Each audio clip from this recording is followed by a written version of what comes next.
onye egwu mmalụ dị na-arụ ka o were maikrofon ọsọ maikrofon n'ọnụ ya wepụta mmiri 20 minutes ọsọ maikrofon egwu natazi na egwu azụkụ ka egwu ga-alụ ya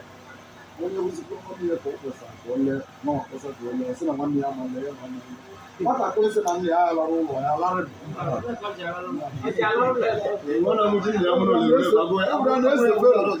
eze fero mere ya ka ọ tọọ ụtọ hapụrụ obodo n'ime mbara igbo Prophet ndị egwu Prophet ọzọ dị n'obi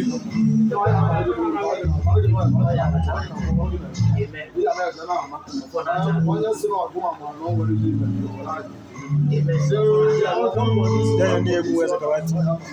ọzọ dị n'obi Prophet ezefere na ọnwa ya nọbi ya nwasị ya ji ọ na-aghọta amen ọwata ya onye mmiri ọwata ya ụlọ elu ọtị ya elu ọwata ya jiri ụlọ ọdịnaya ọzọ mmiri ọdụkụrụ bụ ego ọjị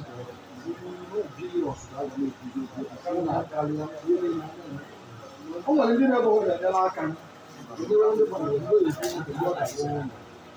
ọ ga-agbara eze fere anyị abịa ọ bụla anyị na-eji ya bụ ncha ncha ọ ka anyị na-eji ka ọ na-akwachi na ndị ọzọ pịa na-eji